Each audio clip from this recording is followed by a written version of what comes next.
اعوذ باللہ من الشیطان الرجیم بسم اللہ الرحمن الرحیم یا ایھا الذین آمنوا لا یحل لکم ان ترثوا النساء کرہا، اہل ایمان تمہارے لیے جائز نہیں ہے کہ تم عورتوں کو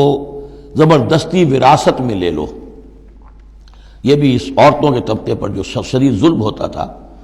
کیونکہ پالیگیمی عام تھی، ایک شخص ہے فوت ہوا ہے، 4 ہے 5 بیویاں ہیں۔ اب فرض کیجئے کہ جو بیٹا ہے بڑا جو وارث بن گیا ہے، اب باقی اس کی حقیقی ماں تو ایک ہی ہے، باقی سوتیلی مائیں وہ ان کو وراثت میں لے لیتا تھا کہ میرے قبضے میں رہیں گی یہ، بلکہ ان سے شادیاں بھی کر لیتے تھے، بغیر شادی اپنے گھروں میں ڈالے رکھتے تھے، یا پھر یہ کہ اختیار اپنے ہاتھ میں رکھ کر ان کی شادی کہیں کرتے تھے تو خود مہر لیتے تھے۔ اس طرح کے معاملات کرتے تھے، عورتوں کے ساتھ یہ ظلم ہوتے تھے۔ یا ایھا الذین آمنوا لا یحل لکم ان ترثوا النساء کرہا، اہل ایمان تمہارے لیے جائز نہیں ہے کہ تم عورتوں کے وارث بن بیٹھو زبردستی۔ وَلَا تَعْضُلُوهُنَّ لِتَذْهَبُوا بِبَعْضِ مَا آتَيْتُمُوهُنَّ، اور نہ تمہارے لیے یہ جائز ہے کہ تم ان کا راستہ روک کے رکھو انہیں، تاکہ تم واپس لے لو ان سے جو کچھ کہ تم نے انہیں دیا ہے۔ اب نکاح کیا تھا اس وقت تو بڑے چاؤ تھے اور لاڈ تھے اور کیا کیا دے دیا تھا،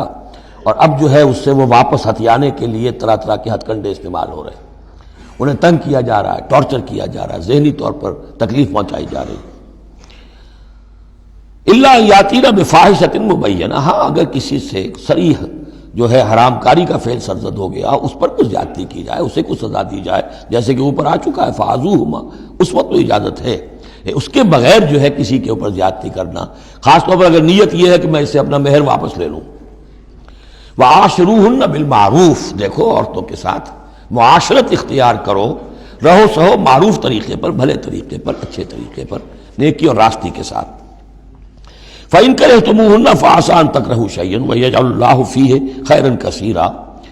تو اور اگر تمہیں کسی وجہ سے اب وہ ناپسند ہو گئی ہے، انہیں پسند نہیں کرتے تم، تو ہو سکتا ہے کہ کسی شے کو تم ناپسند کرو، درا حال ہے کہ اللہ نے اسی میں تمہارے لیے خیر کثیر رکھ دیا۔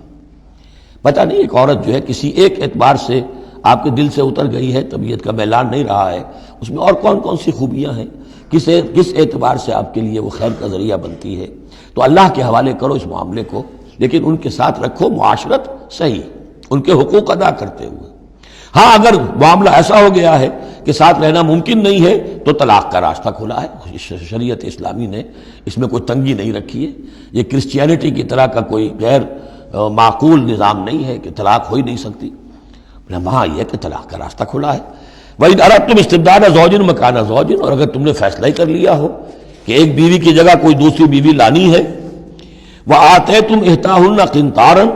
اور ان میں سے کسی ایک کو تم نے ڈھیروں مال دیا ہو، فَلَا تَأْخُذُوهُ مِنْهُ شَيْئًا فَلَا تَأْخُذُوا مِنْهُ شَيْئًا، اس میں سے کوئی شے واپس نہیں لے سکتے، جو مہر دیا تھا وہ ان کا ہے، اب اس میں سے کچھ واپس نہیں لے سکتے۔ أَتَأْخُذُونَهُ بُهْتَانًا وَإِثْمًا مُبِينًا، کیا تم لوگے وہ مہر واپس ان سے ناحق اور صریح گناہ کے طور پر؟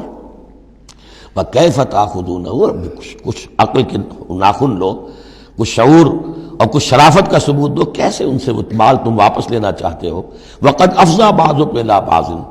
جبکہ تم ایک دوسرے سے مل چکے ہو، تمہارے مابین انتہائی قریبی رشتہ جو بھی ہو سکتا ہے دنیا کا وہ قائم ہو چکا ہے۔ وَأَخَذْنَ مِنْكُمْ مِيثَاقًا غَلِيظًا، اور وہ تم سے بہت گہرا قول و قرار لے چکی تھی۔ اب قول و قرار ہوتا ہے نکاح کے وقت، اس میں ذمہ داری لیتا ہے مرد، کوئی ایک وہ بھی ایک کانٹریکٹ ہے۔ وَلَا تَنكِحُوا مَا نَكَحَ آبَاؤُكُم مِّنَ النِّسَاءِ إِلَّا مَا قَدْ سَلَفَ، اور جو تمہاری والد، جو تمہارے آباؤ نے، تمہارے باپوں نے جن سے نکاح کیا ہو ان سے تم نکاح مت کرو۔ جو میں نے کہا تھا نا کہ جو سوتیلی مائیں ہوتی تھیں ان کو وہ اپنے نکاح کر کے گھر میں ڈال دیا یا بغیر نکاح کے ڈال دیا۔ یہ نکاح وہاں بھی اس معاشرے میں بھی اس کو کہتے تھے نکاح مقت، بہت ہی برا نکاح ہے۔ فطرت انسانی تو اباح کرتی ہے لیکن رواج ان کا تھا، یہاں قرآن مجید نے آ کر اس کا جو ہے سختی کے ساتھ سدباب کیا۔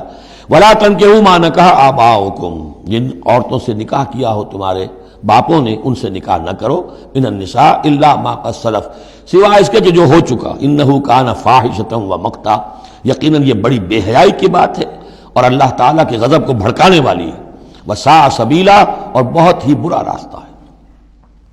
اب یہ طویل آیت آ رہی ہے جس میں محرمات ابدیہ کا بیان ہے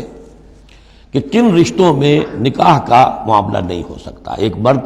کن کن اپنی خواتین رشتہ داروں سے شادی نہیں کر سکتا۔ حرمت علیکم امہاتکم، حرام کر دی گئی تم پر تمہاری مائیں، نمبر 1، وبناتکم، تمہاری بیٹیاں، واخواتکم، اور تمہاری بہنیں، وعماتکم، اور تمہاری پھوپھیاں، وخالاتکم، اور تمہاری خالائیں، وبنات الاخ، اور بھائی کی بیٹیاں یعنی بھتیجیاں، وبنات الاخت، اور بہن کی بیٹیاں یعنی بھانجیاں، وامہاتکم اللاتی ارضعنکم، اور تمہاری وہ مائیں جنہوں نے تمہیں دودھ پلایا ہے، واخواتکم من الرضاعۃ، اور تمہاری دودھ پلانے والیوں کی بیٹیاں کہ جو تمہارے اب بہن بن گئی ہیں رضاعی، وامہات نسائکم، اور تمہاری بیویوں کی مائیں یعنی ساس جن کو ہم کہتے ہیں خوش دامن، وربائکم اللاتی فی حجورکم، اور اگر وہ کہ جو ربیبہ ہوں جو تمہارے ہاں پلی بڑھی ہوں، من نسائکم اللاتی دخلتم بہن، ربیبہ ربیب اس کو کہتے ہیں کہ ایک عورت کے پہلے کوئی اولاد تھی، آپ نے ان سے شادی کی ہے تو وہ اولاد بھی ساتھ لے آئی ہے، اب وہ آپ کی بیٹے بیٹیاں ہی ہو گئی آپ کی، لیکن وہ آپ کے حقیقی بیٹے بیٹیاں نہیں، ربیب کہلاتے ہیں، ربیب اور ربیبہ، تو وہ ربیب اور ربیبہ بھی حرام ہیں اگر اس جو ماں ہے اس کے ساتھ مقاربت کی ہو، اگر اس کے ساتھ تعلق زن و شہ ہوا ہے تو پھر وہ ربیبہ جو ہے بچی جو آئی تھی اس کے ساتھ وہ بھی حرام ہو گئی، لیکن اگر کسی وجہ سے بغیر اس کے کہ ان کے ساتھ کوئی جنسی تعلق ہو طلاق ہو جائے تو پھر اس ربیبہ کے ساتھ نکاح ہو سکتا ہے۔ وَرَبَائِبُكُمُ اللَّاتِي فِي حُجُورِكُم مِّن نِّسَائِكُمُ اللَّاتِي دَخَلْتُم بِهِنَّ، جن سے تم نے صحبت کی ہو، ان کی جو بیٹیاں ہیں سابقہ شوہروں سے وہ حرام ہیں، فَإِن لَّمْ تَكُونُوا دَخَلْتُم بِهِنَّ، اور اگر تم نے ان سے صحبت نہ کی ہو، فَلَا جُنَاحَ عَلَيْكُمْ، تو پھر کوئی حرج نہیں ہے۔ وَحَلَائِلُ أَبْنَائِكُمْ، اور تمہارے بیٹوں کی عورتیں یعنی بیٹوں کی بیویاں، بہو جن کو ہم کہتے ہیں، تمہاری بہویں، الذین من اصلابکم، لیکن بیٹے وہ جو تمہارے اپنے صلب سے ہوں، اپنے صلبی بیٹے، منہ بولے بیٹے کا معاملہ نہیں ہے۔ وَأَن تَجْمَعُوا بَيْنَ الْأُخْتَيْنِ، اور یہ بھی تم پر حرام کیا گیا ہمیشہ کے لیے کہ بیک وقت دو بہنوں کو جمع کرو ایک نکاح میں، الا ما قد سلف، سوائے اس کے کہ جو ہو چکا، ان اللہ کان غفور الرحیم، یقیناً اللہ غفور الرحیم، جو ہو گیا پہلے کا، اس کو تو گڑھے مردے اکھاڑے نہیں جا سکتے، لیکن آئندہ کے لیے یہ محرمات ابدیہ ہیں۔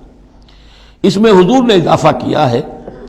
کہ دو بہنوں کو بھی ایک وقت نکاح میں نہیں رکھ سکتے، اسی طرح خالہ بھانجی کو بھی نکاح میں نہیں رکھ سکتے، اور پھپھی بھتیجی کو بھی نکاح میں نہیں رکھ سکتے۔ یہ محرمات ابدیہ ہیں کہ جن کے ساتھ کسی حال میں کسی وقت شادی نہیں ہو سکتی۔ صدق اللہ العظیم۔